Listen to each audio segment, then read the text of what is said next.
Thank you very much, Madam Chairwoman, Mr. Secretary. Again, always good to see you, sir.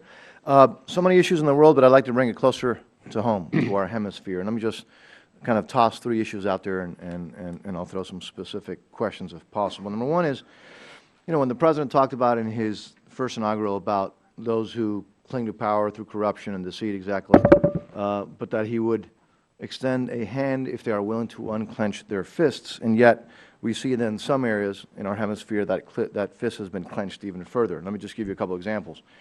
In Cuba, that regime is still holding Alan Gross. He's now been serving prison time for 4 years. As we know, arrests are up, numbers of repression and arrests have increased. And recently, even a ship of arms going to North Korea was intercepted in Panama. What specific consequences will the Cuban regime have to deal with because of the increased repression, because of Alan Gross's continued arrest, and now with this new issue of them even shipping arms to North Korea? Point number one. Point number two. Coincidentally, it was a month ago that the students in Venezuela hit the streets protesting the lack of democracy and freedom and the increases of corruption in Venezuela. They've been confronted, as you've all seen in YouTube videos, by arrests, by beatings, even by the way, by death, by killing.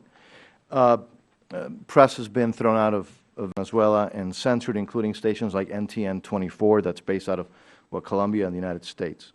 In Ukraine, you mentioned some things like denying visas. A number of us sent you a letter asking if you could, and the administration can do that, unilaterally deny visas to the members of the Venezuelan regime, blocking property or freezing assets, and prohibiting financial transactions to these human rights abusers.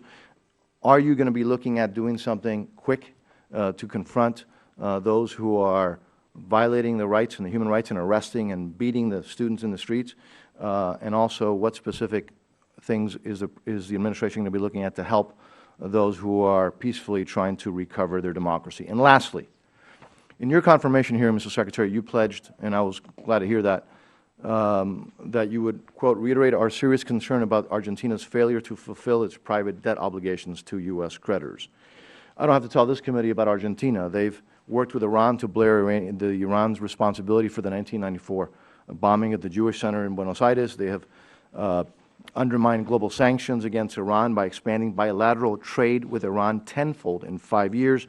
I can go on, and yet the Department of State has consistently filed amicus briefs, frankly siding with Argentina when they have been in court on the issue of precisely them not paying their debtors. That has been rebuffed by every court. They have actually publicly, their lawyers, Argentina's lawyers, have actually said that they don't care what the court's going to do. They've criticized the U.S. courts as being just like Iran. So here's a specific question. Will the Department of State once again file an amicus brief if asked to do so, siding with Argentina, which is frankly hard to believe, but that's what's happened, and though there's a bunch of reasons that they say why they need to do this, but the courts have been very clear that that's not accurate? Or will you, as you said, that I know you're concerned about that, Mr. Secretary, and I thank you for that, will at least the Department of State not side with Argentina in the courts if, in fact, they're asked to file an amicus brief? Well, I can just answer that very quickly. The answer is no, we're not going to. Thank you, sir. And that is clear. But in addition to that, we've urged Argentina to repay its debts to the U.S. government and to engage with creditors, public and private.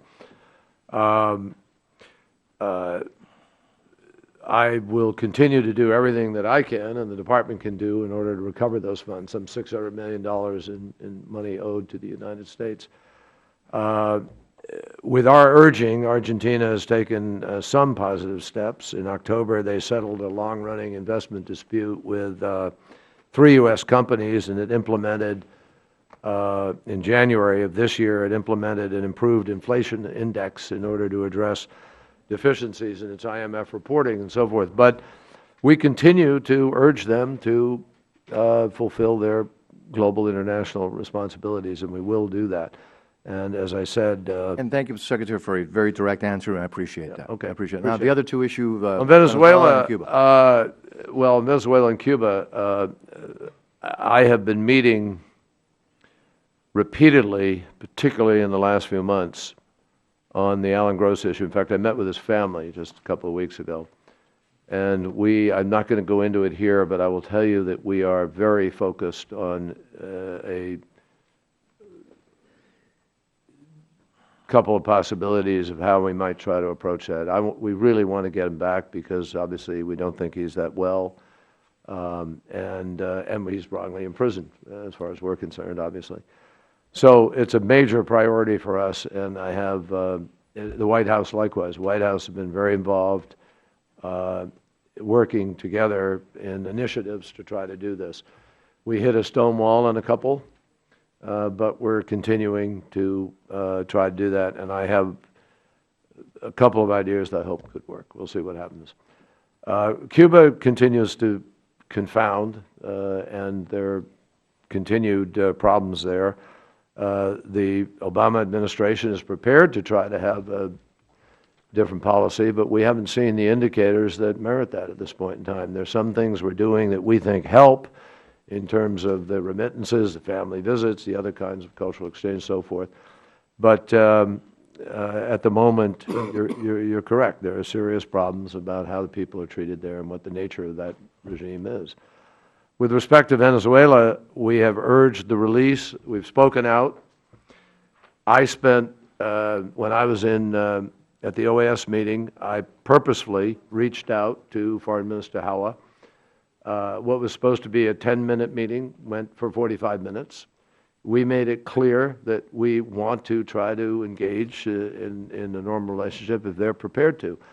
But unfortunately, they've been more prone to simply want to use us as a political card in their domestic efforts, and I think that's come home to roost, frankly, now. That's part of what's going on there. Huge economic problems, unbelievable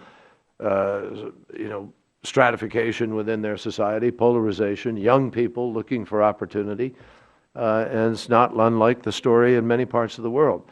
We are prepared. We've urged President Maduro to use the powers of his presidency to bring peace and justice and tranquility and opportunity to the people of his country.